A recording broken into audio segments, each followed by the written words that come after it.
All right, it looks like I'm live here on my live stream for this particular day. This is April 20, was it April 26, 2025. Welcome to At Home with Music live stream down here in my little studio here.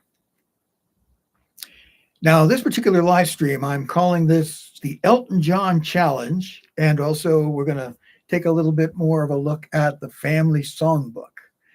So, anyway, I hope you're all doing well out there.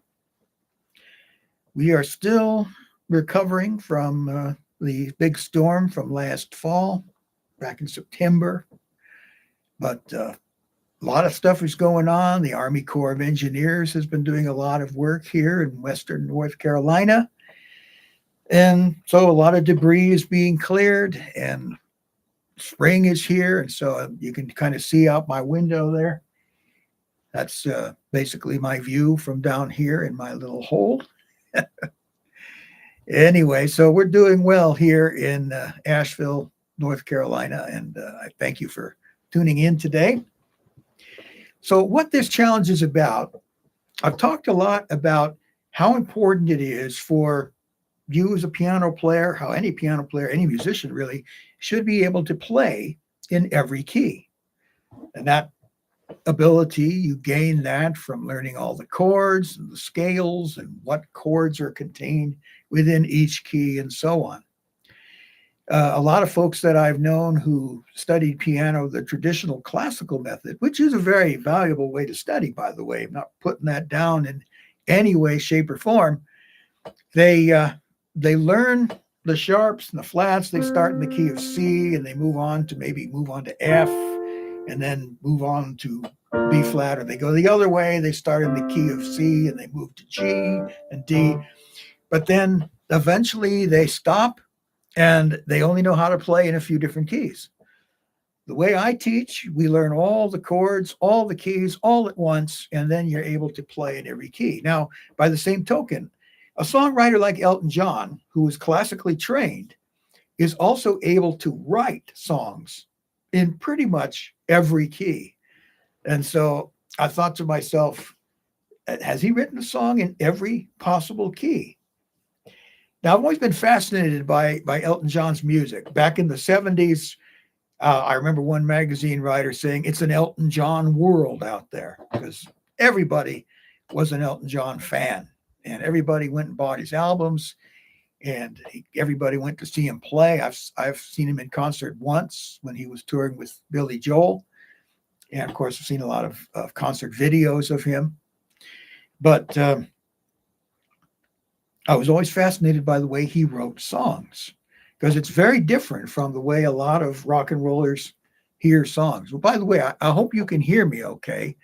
If you're having trouble hearing, if the microphone is not working, you got to let me know, because I didn't really know how to check that here on YouTube. So I don't go live very often. I'm trying to do this at least once or twice a month now, because I think it's very valuable.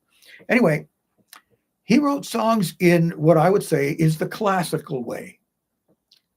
Now, a lot of songwriters today, they start with the music, which is fine. That's how Billy Joel wrote his songs. It's how a lot of guitar playing songwriters that I've known would start with strumming a few chords, and they'd get a structure down, but they didn't have any lyrics. And that's fine. There's a lot of great songs have been written that way. In fact, my wife is a very accomplished songwriter, and she would play something for me, and she would have the melody, she would have the chord progression, but she hadn't finished the lyrics yet. So there was a lot of na, na, na, la, la, la. It's like, oh, finish the lyrics, please. But the way Elton John and Bernie Taupin wrote was Bernie would give him a completed lyric, fully done lyric, and Elton would write the music. Now, that's actually how many of the classical composers who wrote songs, and they're probably the most famous classical musician who was a songwriter was Franz Schubert.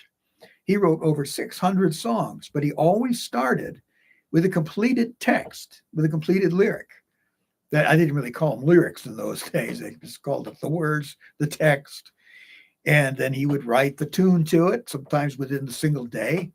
toss it aside, and then later on somebody would play it for him, and he'd say, "Well, who wrote that? That's pretty good." "Well, you did, Franz." So he wrote so many songs so quickly that sometimes he'd write a song and then forget all about it later on. But that's the way Elton John wrote. It's the classical way. And one of the advantages of that is when you start with a complete lyric, then you write the music, you've got a complete song. You may change a few words here and there and adjust it as you go and edit a little bit. But essentially, that's how these guys were able to write hit songs within, Bernie would spend an hour or two writing the lyrics, and Elton John would have the music down in half an hour. And it was done. It was complete. And then they'd go into the studio and record it. And so many of their hit songs were done just like that, almost like a factory. Lyrics, music, band arrangement, record, release, done, hit song. They weren't all hits, of course. But as I was going through the songs that he's written over the years, I discovered that he, because of his training, was able to write in almost every key, both major and minor. So I thought it would be fun today to try and play through just snippets of the songs that he's written in various keys. Now, a couple of caveats. I'm only really concentrating on the songs that he wrote from late 60s until 1976. I really were following everything he did very closely at that point. I was in early years in college and late years in high school. Everybody knew all the Elton John songs, and I'm kind of playing them from memory. I've not really practiced this. I'm not even sure if I remember, anything that was done past the Blue Moves album, not really going to be included. Maybe a couple of tunes that I remember because they were big hits in the 80s. But we're going to start in the key of C and see what famous songs that some of these are album cuts. They might be really obscure. If you're my age, you might remember them. If you're younger, then these are what I would call deep cuts that you ought to listen to, because some of them are worthy of being heard again. So we're going to start in the key of C and think, all right, what songs did Elton John write that are in the key of C? I hope you can hear my piano there. The first one that came to mind was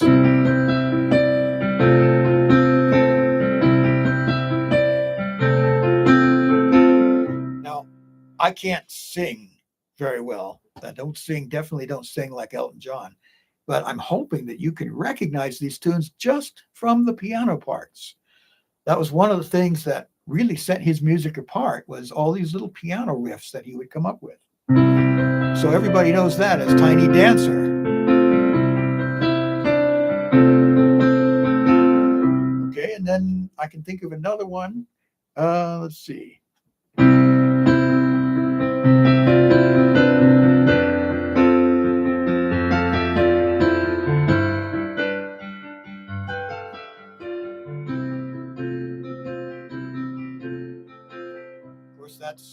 That's the song Daniel. I think on the album Don't Shoot Me, I'm Only the Piano Player.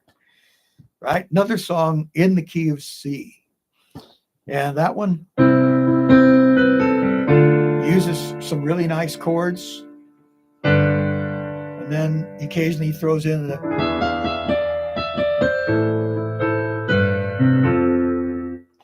it's one of the things about his music is he has a complete mastery of chords and chord progressions. And one of the advantages perhaps that he has knowing all the chords is that he can literally go anywhere. An interesting exercise that I might do at some point in the future is he has a lot of songs, and even a couple of the ones that I'm going to reference here that I can think of, the chorus is in a different key than the verse, or it just modulates to a very unexpected place and then makes its way back to the original key. So that's an interesting thing that he can do. Let's see, another song.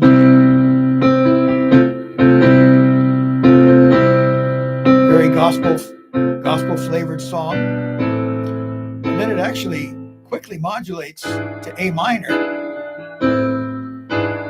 And then then back to C. Then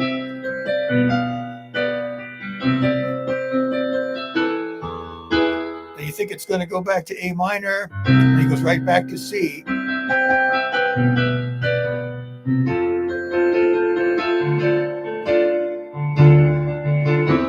This is a purely gospel.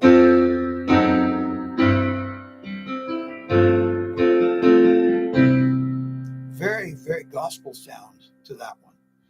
It's another interesting thing about Elton John's music is he covers such a wide range of styles. It goes from rock and roll. It's another famous song in the key of C.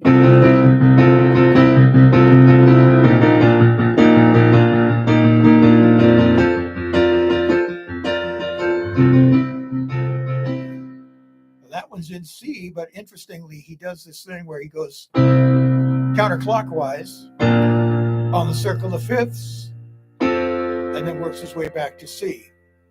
Typical rock and roll chord progression, but it is definitely in the key of C. Now, it is one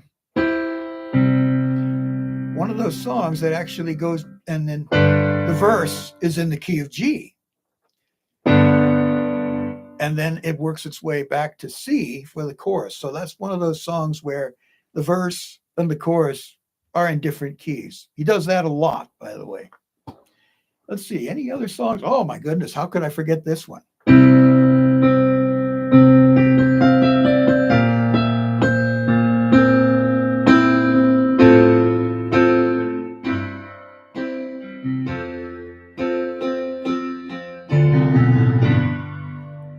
Definitely in the key of C, but another song that has a real gospel feel to it. Let's see. Now we're going to move up the chromatic scale, and let's see what songs he might have written that were in the key of D flat. Not a very normal key for a pop songwriter, but his first solo number one hit was, I believe, in D flat. Let's see. I've never tried to play this one, so let's see.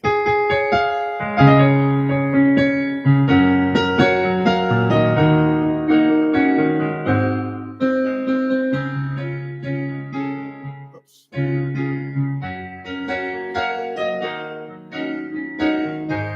Well, that, of course, is the song Sacrifice. And it's very much straight key of D flat. Now, there's a real obscure song that he wrote also in D flat. See if you recognize it just from the introduction.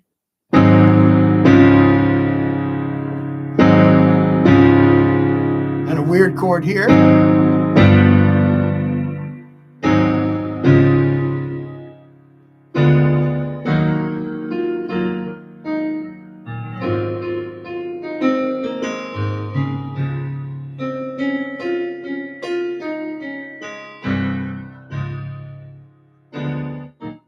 If you don't know that one, that's okay. It is a super deep cut. That's a song called I've Seen the Saucers. Sort of a science fiction song, kind of a mysterious Elton John song. But that's also in D flat. All right, we're going to move to the key of D major. He has a song on Goodbye Yellow Brick Road.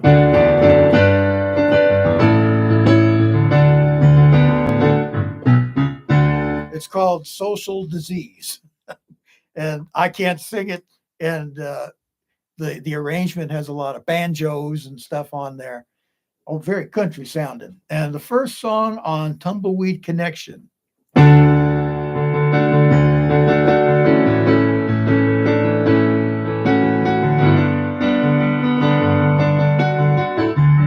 not playing it terribly well, but that's the ballad of a well-known gun. So, and by the way, I'm not hitting on every single song that he ever wrote in any particular key. So you're probably thinking, well, what about this song? What about that song? And maybe you don't even know what keys some of these songs are in. But if you've played any cover tunes of Elton John's, then you will know that he was able to write in just about every key. What about the key of E flat?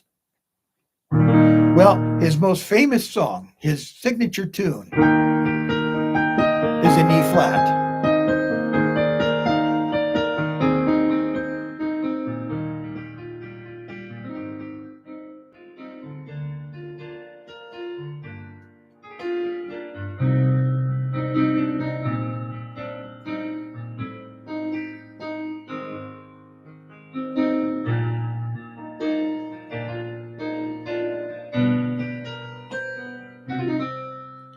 Anyway, everybody knows that one. That's your song.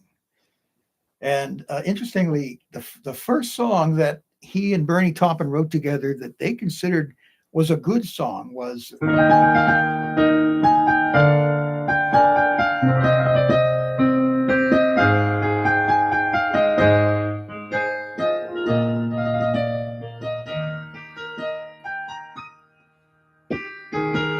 Skyline Pigeon.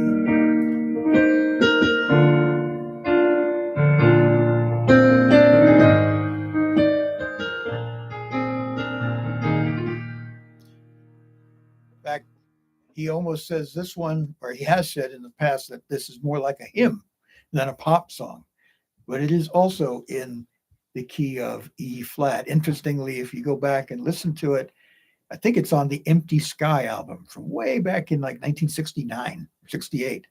He plays it on the harpsichord. And harpsichord, it shows up occasionally on the later albums. I think it's on Captain Fantastic on the song We All Fall in Love sometimes. So it was interesting to hear him play harpsichord. Key of E major. We're working our way up the chromatic scale.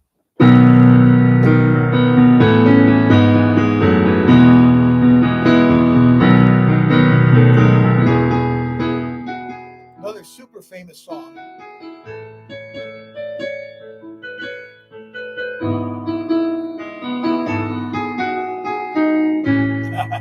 Sorry, Elton. I have never played some of these songs before. It's all being done by ear. So if I mess up there, that's the problem. Let me see if I can turn my volume up a little bit here. No, that would just mute the volume. I want to make sure that you can hear me. Yeah, I guess there's something coming through there. I haven't seen any indication that nobody can hear what I'm doing, so we'll just keep going. All right, now the key of F, we have several of his famous songs in key of F. Here's one you might recognize if you're an Elton John fan.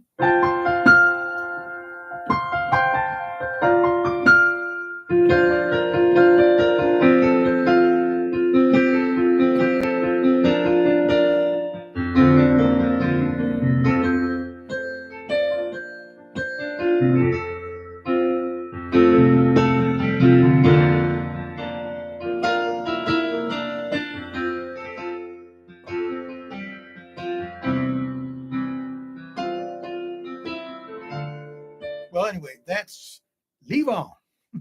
He started to play that a lot again in the 90s for some reason, but it's a very powerful song. A lot of great imagery in the lyrics. I'm not really thinking much about the words right now. We're concerned with the chord progressions. Here's one that's very famous.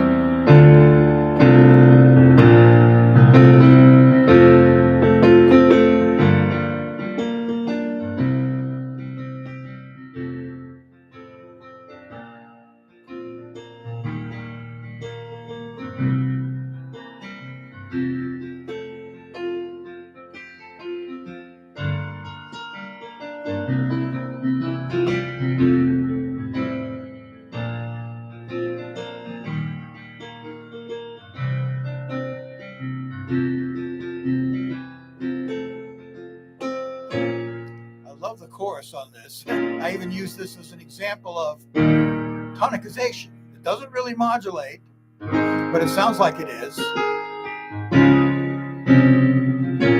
And then all of a sudden, right back into the key of F. Another somewhat obscure album cut from Honky Chateau.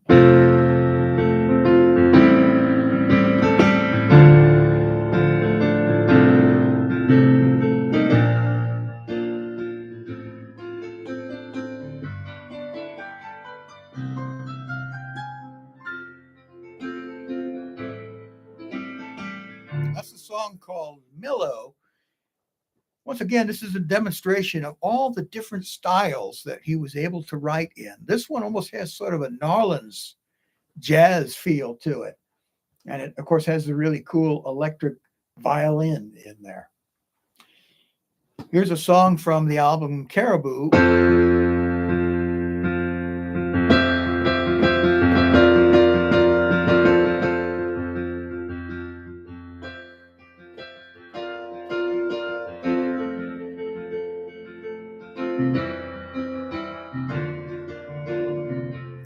That's a song called Ticking.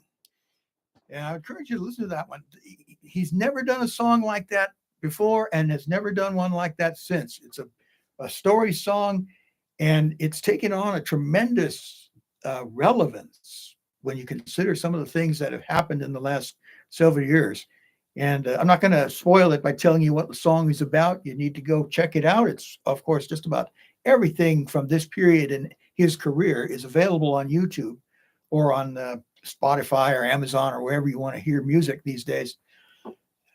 I used to have many of the old LPs, but unfortunately they ended up in the hands of my late brother, and now I've completely lost track of them. So I don't actually own any Elton John albums.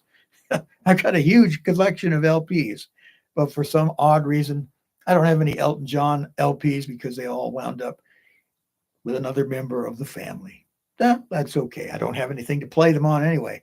I've got a turntable in our upstairs guest room, but I've never had a chance to hook it up. I need to do that someday because I got a lot of interesting LPs that I could play. Anyway, I seem to have lost my page here. Oh, here we go. I've got a spreadsheet where I kind of kept track of different songs because you got to remember where they are. All right, we've worked our way up the chromatic scale. Now we're in the key of F sharp, and you think, wow, how many people write songs in the key of F sharp? Well, did Elton John ever write one in F sharp? He did, believe it or not. This is the only one I could find. Now, remember, I don't know much. I don't know all of the stuff he's done from 1976 on. I have certain tunes that I remember, some of his later stuff, but this is what writers used to call his purple patch. I mean, he put out 7 number one albums in a row, I think. He had like 16 big hit songs, more than that, I'm sure. Super. And but this is a real obscure tune from the very first album that he had released called Empty Sky.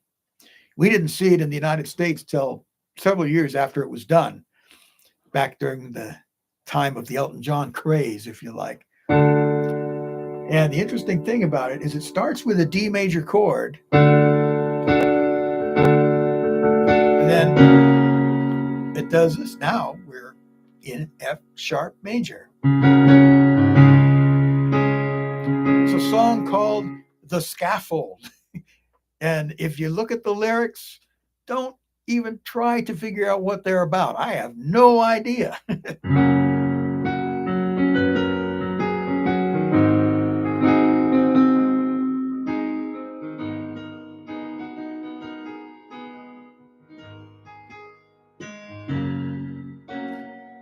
Anyway, it is one of those rare songs in the key of F sharp major. All right, G major, we've got a lot of songs that he wrote in G. It's a great key to write in. Obviously, everybody knows this one.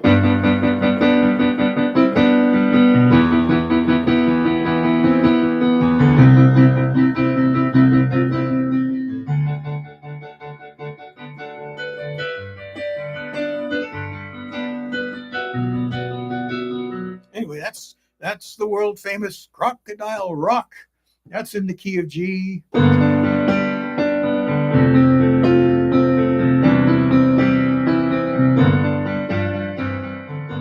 This is from, I believe, Tumbleweed Connection. song called Amarina. And then there's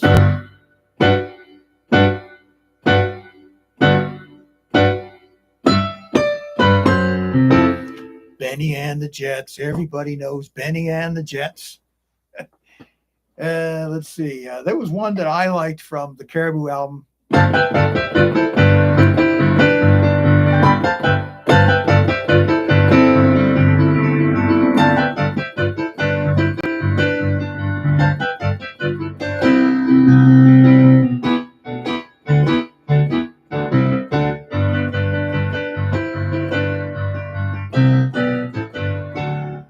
That's a song called Grimsby. It's a song about a seaport town. And let's see.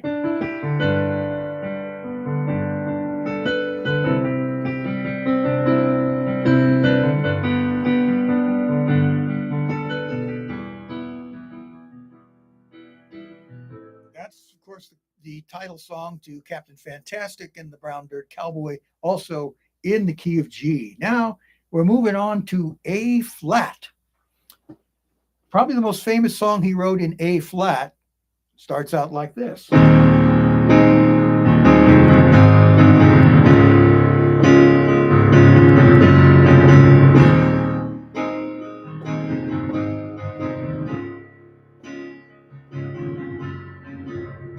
always thought it was interesting that he starts out playing the A flat chord in second inversion. Gives it kind of a dramatic sound. And then rolling bass anyway. It's very, very powerful song. Someone Saved My Life Tonight. One of my favorite songs off of Don't Shoot Me, I'm Only the Piano Player is a song called High Flying Bird.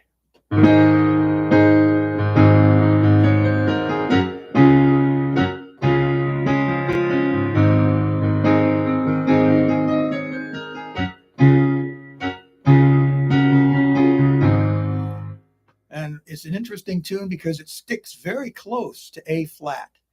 Only one time does he use the G flat major chord. So be interesting for you to listen to that one. Very, very beautiful, beautiful song. Tremendous, very strong melody. The key of A major. Here's one from Goodbye Yellow Brick Road.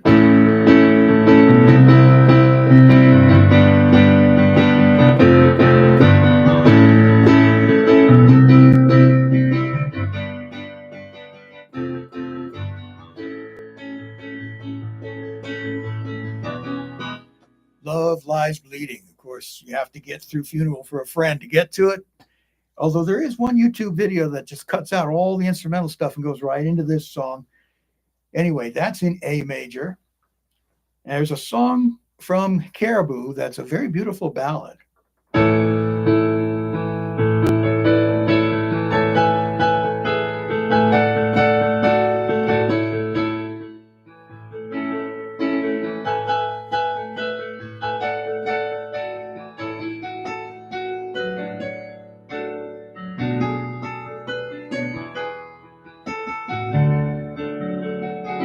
Song called Pinky.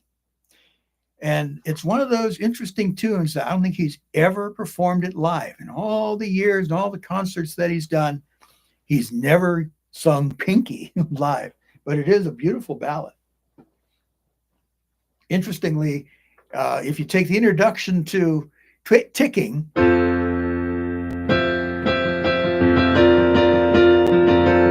and Pinky,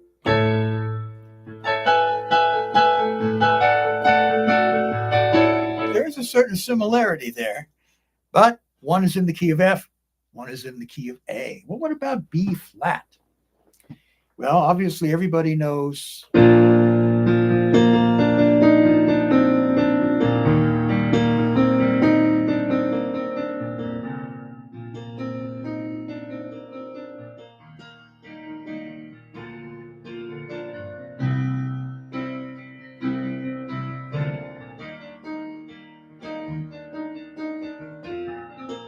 Rocket Man, definitely in the key of B flat.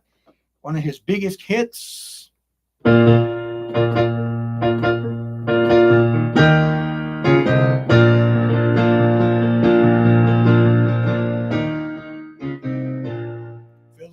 of Freedom, also in the key of B flat.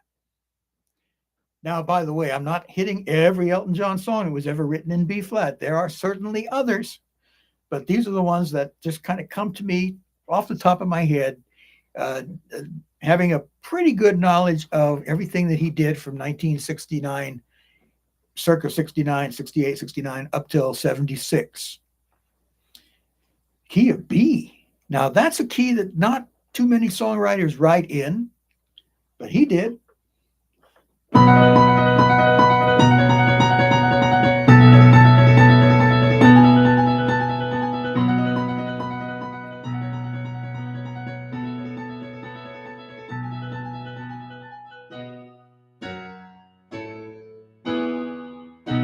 Now, the interesting thing about it, this is one of those songs where the verse, all of a sudden, it ends up in the key of G.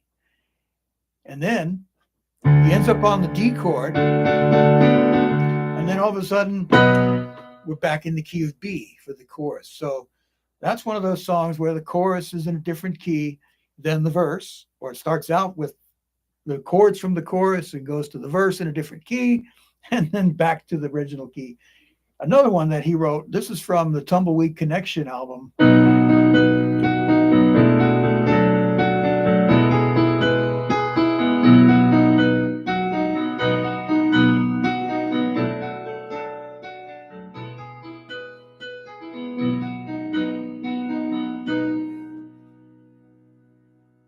That's a song called Where To Now, St. Peter. That one sticks a little bit more closely to B, but a lot of interesting chords in there. Now we've gone through every major key. Let's see what he did at the minor keys. If we go to C minor, well, The Funeral for a Friend is in C minor.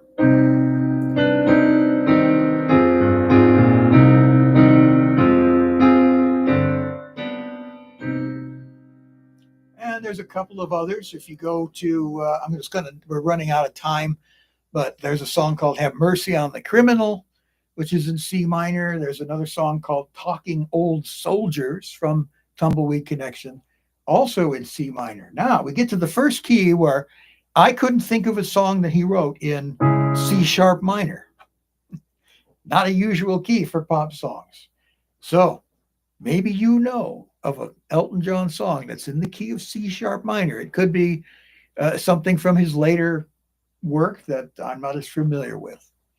Key of D minor, there's a song called The King Must Die.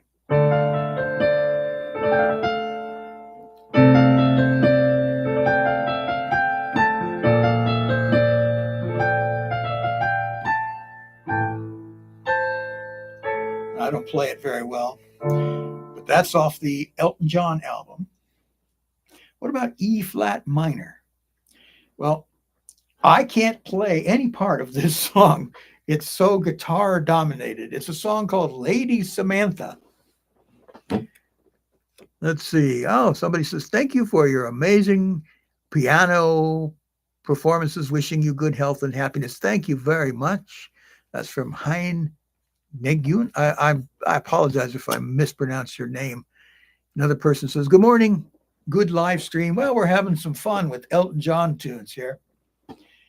But Lady Samantha starts out in E flat minor of all things.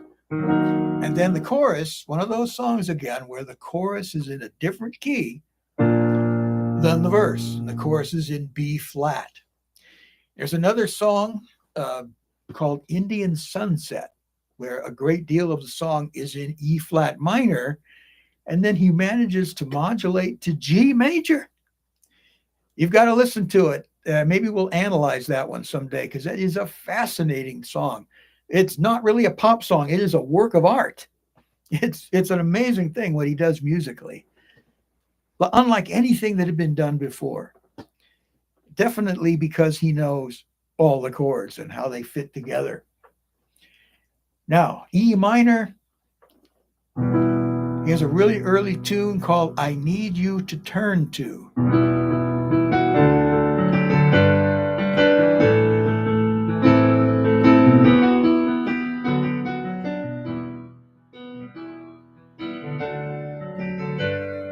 It has a very, what's the term I'm looking for? Elizabethan English, almost like a folk song, almost like Scarborough Fair, but it's an original tune.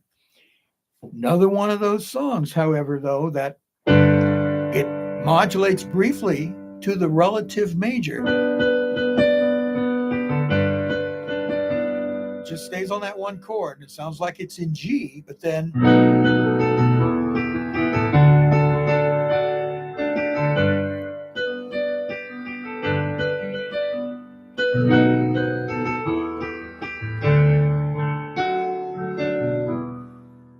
it's one of those songs that switches between traditional key signatures, because you hear that B7 in there, but then you have this cadence, which is very modal. Tremendous, interesting early Elton John song. Has a very uh, medieval ballad feel kind of to it. Anyway, there's another song from the Honky Chateau album called Amy. And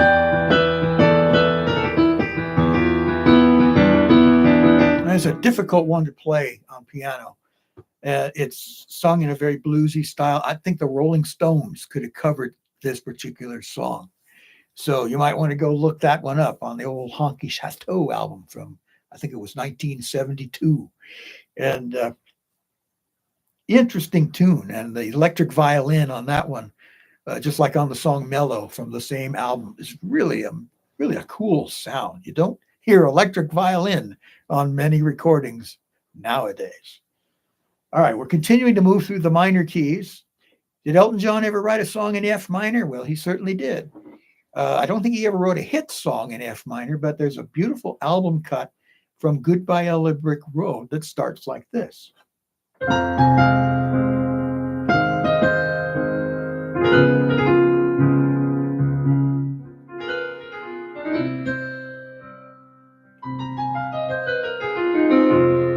It's a song called I've Seen That Movie Too. Once again, it just shows you how he's able to write in so many different styles. This one, you just feel like you're in the middle of you're in a smoky lounge in the 1940s with all the blues kind of scales that he uses. And the guitar solo on that song is out of this world. It's otherworldly. So you need to go take a listen to that one too. I can't do it justice just tinkling away here on the piano, but nevertheless, a cool song. Now we come to another key, F sharp minor. I can't think of any Elton John songs in the key of F sharp minor. Now, one thing I did do though is I went through and thought, does he use every chord? He certainly does. And he's obviously used the F sharp minor chord many times. But I don't think he's ever, not of any of the songs that I know. Now, there might be one because he's got a lot of songs, well over 500 tunes that he's written and recorded. And like I say, once you get beyond 1976, I know certain tunes. Some of the hits that he had in the 80s, 90s, I know the Lion King, that's another one that's in B flat, But I don't know if he ever wrote a song in F sharp minor. However, G minor, there's a couple of songs, and they're kind of similar in their feel, in the way they come across. There's a song from Captain Fantastic. I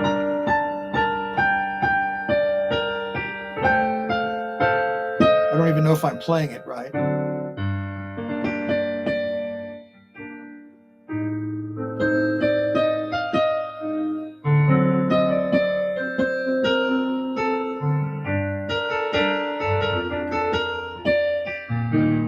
Anyway, it's a song called We All Fall in Love Sometimes.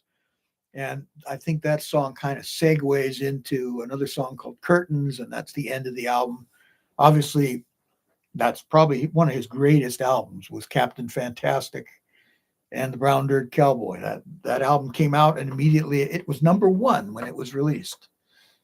And then his next album was also number one, Rockin' the Westies, when that was released. I don't know if anyone else has ever, maybe other artist or two has done that, but nevertheless, that is an amazing achievement. But another one, let's see if I can remember how this one goes. They're both in G minor and they're very similar, and I get them mixed up. Let's see. Okay. I remembered.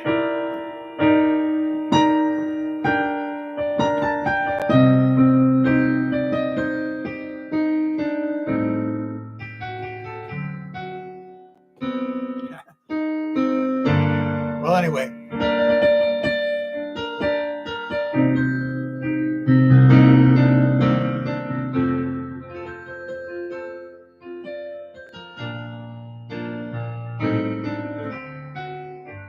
Very classical feel on this one. The chord progression even has sort of a classical,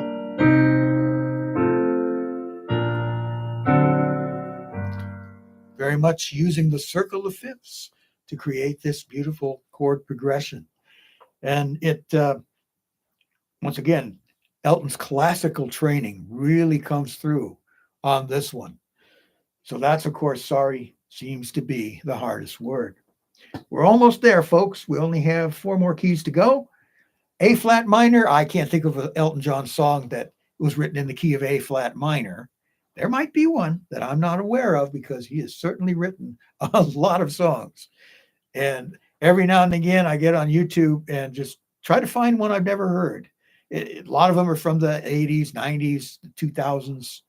And I think, well, interesting. A lot of folks think that his songwriting's not as good as it used to be. I beg to differ. I think it's still good. But some of the hits he had in the 70s have been played so many times. And some of his later stuff is more subtle. It reveals itself more slowly. And you have to listen to it more than once and think about it, ruminate on the chord progressions, think about it a little more. But eventually you go, yep, he still got it. He still got it. Anyway, couldn't find a song in A flat minor, but I did find a couple in A minor.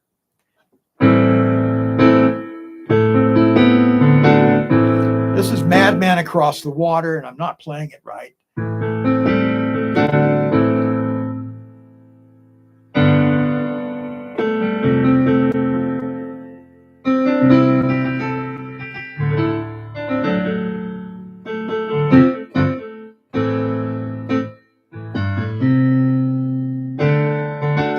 I'm sure one of you guitar players out there could show me the right way to play it. Got to remember now, I have never played some of these songs. I'm doing it totally by ear, but I do know what key they are in. I may not have perfect pitch anymore, but I know I learned what keys these songs were in when I could tell by just listening. All right, A minor. Oh, I think of another one.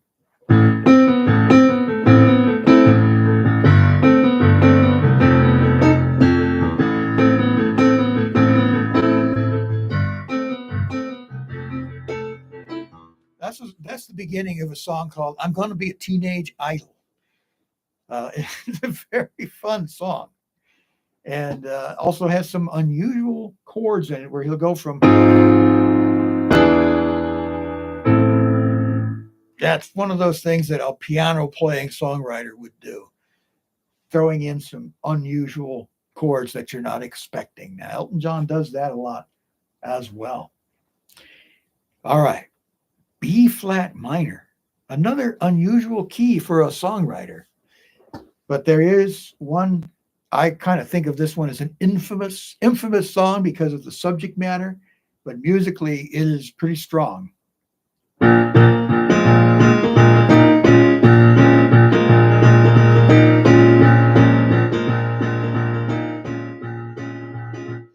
it's the song All the Girls Love Alice.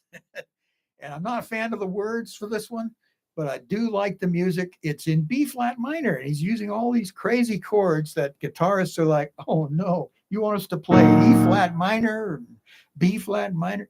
Well, fortunately for Elton, he had one of the world's greatest guitarists in his band, Davy Johnstone. Is that right? Johnstone or Johnston? Forgive me, Davy. But he could play anything. Literally anything. He'd get out the acoustic, he'd play the banjo, he'd get the mandolin going, and it really added a lot to Elton's music. A lot, in fact, to the point where on some of the tunes, he got co-writing credit because he added so much to the song. Anyway, All the Girls Love Alice in B flat minor. Um, this is one of the later Elton tunes that I was aware of. Uh, it's one of those songs.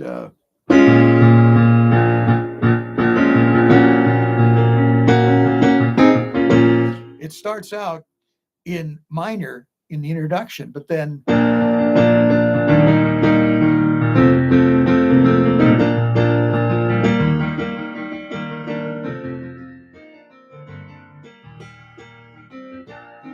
I'm Still Standing.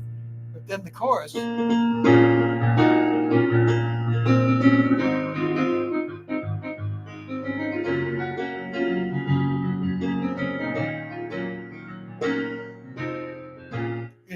It's in B flat minor. It's really sort of B flat modal minor, B flat Aeolian, as it were. But nevertheless, unusual key. A song, once again, chorus and verse are in different keys. So that would be an interesting thing to study. Not only did Elton John do this, but a lot of the great Tin Pan Alley songwriters would modulate within a song and then make their way back to the original key. And interestingly, I'm going to talk about this song, sort of a side note, just came to mind. There's a song called Dream a Little Dream of Me, and it modulates to a different key in the midsection, what they might call the B section. And in the original, it modulates to one key, but then in the arrangement that they did for, I think it was Cass Elliot, it modulates to a different key. It was like, why is that? Well, that'd be something that we can explore in a later video. There's always so much to talk about. All right, the last key is B minor. Another unusual key for a songwriter. However, Elton John did write one of his most famous early tunes. In fact, this was a mainstay of his live set back when it was just him and Nigel Olsson and Dee Murray, one of the greatest bass players, by the way, added a lot to the songs. All three of the guys that he worked with in the 70s, up until the end of Captain Fantastic, they really added an awful lot to his songs. All he had to do was play the piano and lay down the vocal, and then he'd go off shopping somewhere, and they'd do all the backing vocals and overdubs and everything. Pretty nice setup for old Elton. But the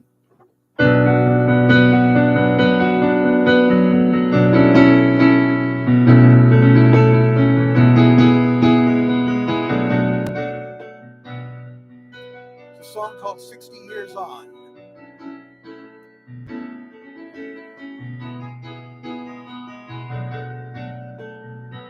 B minor. And there's probably some other B minor songs. It's a very dramatic key. To me, certain keys they have a different color to them. B minor is very dark. I feel like the darkest key of all is E flat minor, except when Stevie Wonder uses it in songs like I Wish, and it's pretty bright sounding. Anyway, my mind just goes to all kinds of different things when I start talking about songs and songwriters, and the music of Stevie Wonder would be definitely something to explore in the future, because he's also one that knows all the chords and has written some amazing. He had like Elton John in the 70s. He had a string of stuff that he wrote that was just unbelievable, amazing stuff. So that's our journey through the songs of Elton John, trying to get through all the keys. Let's see. I got to see what people are saying here in the chat. The computer's a little too far away, and I'm a little old and half blind.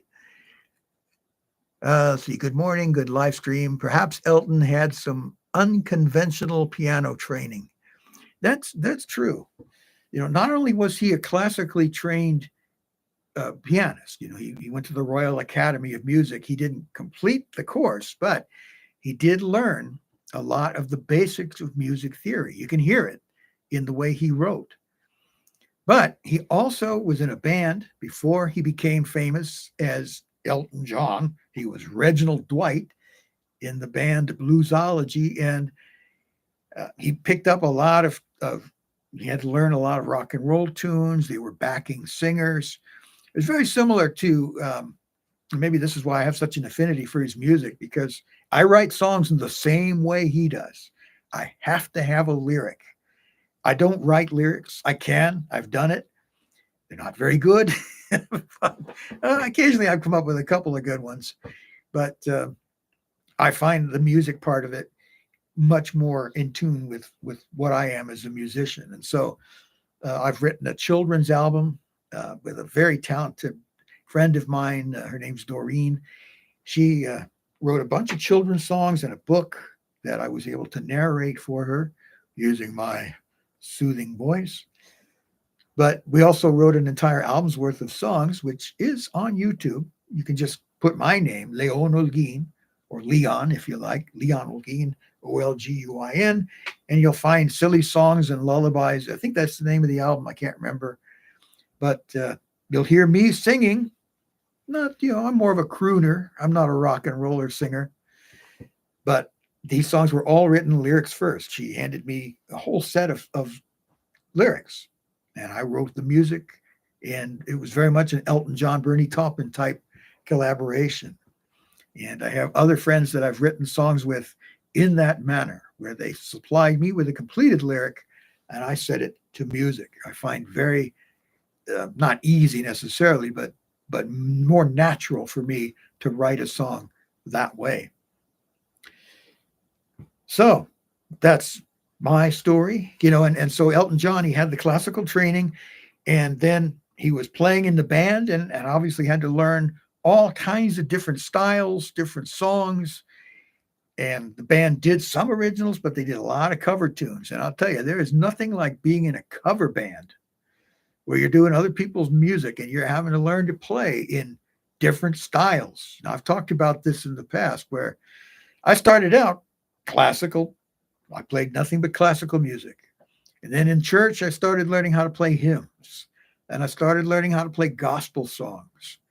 And I started to learn how to improvise and kind of make up my own parts. And then when I joined it was the Len Turner and the American Express band in 1990. Early 91, I guess.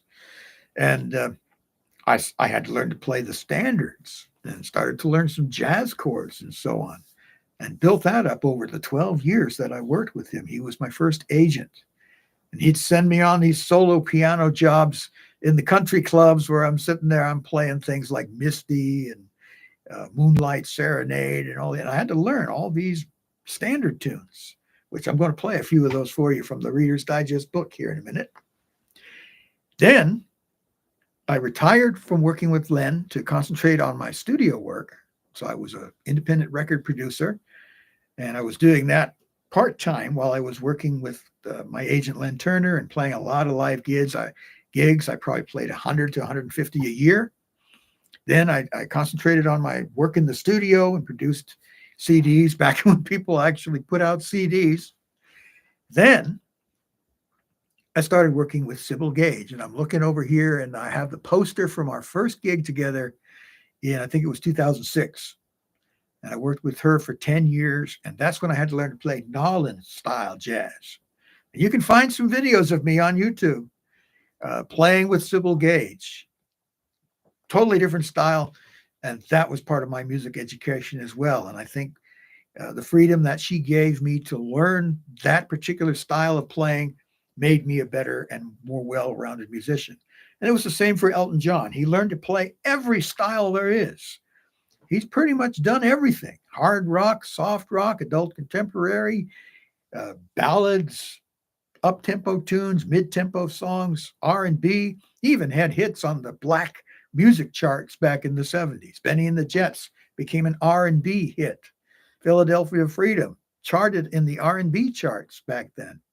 Very interesting for a guy from England, But that just goes to show you how versatile he was, and was able to write in any key, almost any key, There might be a Elton John song in A flat minor out there somewhere, but he was able to write in any key and pretty much any style. And that's probably why his career has lasted for so long. All right, so we're coming up on an hour, and I don't like to go much longer than that, so I'm going to close this computer I have here. I'm going to move this music stand to the point where I can see it. We're going to get out the old Reader's Digest Family Songbook. There it is. Whoops. I guess it would be better if I looked at it this way. Now, we're playing our way through the songbook, and we've already played Avalon, and I think we've played Tiptoe Through the Tulips, and we've played Memory Lane. So now we are at a song called Bye Bye Blackbird. And the thing in this particular book, they give you a little, I don't know if you can even see that, but there's like a little paragraph that tells you about the song. So this one says, every new generation seems susceptible to this carefree rhythmic charmer of a song. Perhaps it's because the lyrics, though virtually a string of non sequiturs, not going to worry about the lyrics, convey the feeling of thumbing one's nose at the whole darn complicated, oppressive world. You have to remember this was written in the 60s. In the year 1926, composer Henderson could afford to do this. Blackbird was one of 5 hits he had written in that year, equaling his track record of the previous year. So this fellow, Ray Henderson, I once again do not know if he wrote the music and then Mort, how you like that name, Mort Dixon, wrote the words. I don't know which came first. But anyway, I'm going to play it. I'm going to sight read this. I think I may have played this a long time ago with my dad playing drums. As you know, my dad, 95 years old, loves to play the drums still. We play music together. And this may have been one of the songs that we did.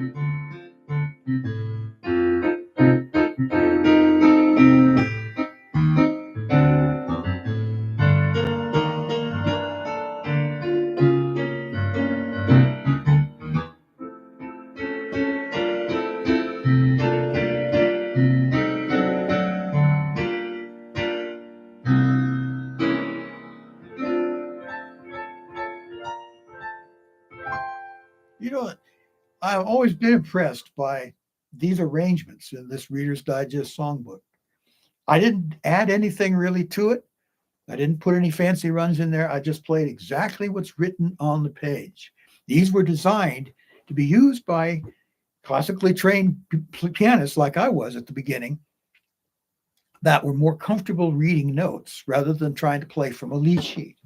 So that's Bye Bye Blackbird. Let's play one more and then we'll call it a day. This one, my dad loved to play this tune. I think I even did it on the video that I did with my dad at his 95th birthday. I can't remember.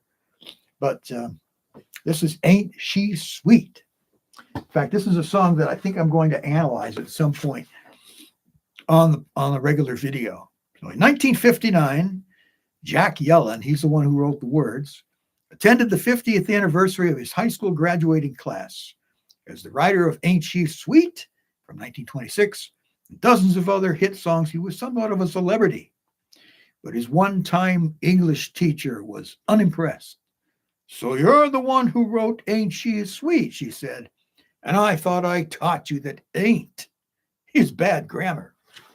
Well, he probably didn't mind because he made some money off of this song. So here's how the Reader's Digest arranger arranged the song Ain't She Sweet. Got a nice little introduction here.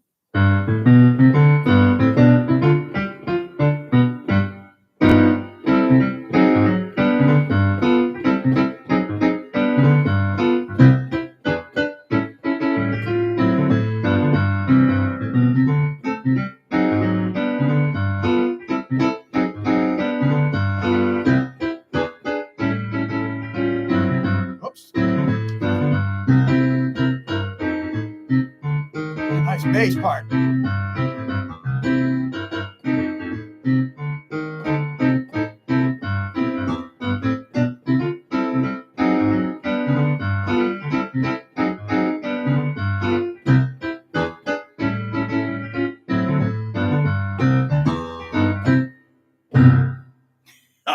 Oh, you can have a lot of fun with these old songs. And of course, the whole idea behind this book was gather everybody around the piano. Let's have a sing along. And sadly, that's just one of those activities that, well, maybe karaoke comes close to that. Although it's more of a performance based thing where you have one person up there singing to a track and then singing to the rest of the audience and hopefully doing a pretty decent job with the song. But the old sing along, everybody would sing. And probably one of the only few places where you can do that now is in church, where everybody is singing a hymn or a worship song together. We hope, you know. So I know that's what I'm going to be doing tomorrow when I go to our church here in Asheville. I sit way in the back and play the keyboard. They never ask me to sing. Every now and again, if they want to do the songs in lower keys, then I will be asked to lead. But we have a very young, dynamic, and very talented worship leader. I really like working with him. He's really good. Picked some really good songs. He and the pastor work together to do that. So my wife and I get to go up there and help lead the singing in church tomorrow. Anyway, thank you for joining me today. Let's see, anybody else said, well, thanks for the live stream. And of course, this will be up on YouTube. You can watch it at any time. If you have any questions, any comments, you can leave those in the comment section once this video is live on YouTube. I hope to do this again in a couple of weeks. I'm trying to think. Next week, I've got a church function that I need to go to. So 2 weeks from today, I hope I'll be back again and we'll have some more interesting and fun things to go through together. And once again, like I say, if you have any comments, questions, you can leave those in the comment section. You can also support my work through Patreon, and that gives you a little bit more direct access to me and helps support the work of At Home with Music. I really appreciate those of you who have become patrons, and of course, all of you who have continued to subscribe to the channel and leave some very nice comments, also some very instructive ones. And I've actually gotten some good video ideas from some of the comments that I've received, and I appreciate that very much. So that's it for today. And I look forward to speaking to you in my next regular video, which, if all goes well, should be coming out next Tuesday. Thanks again. I'll talk to you soon.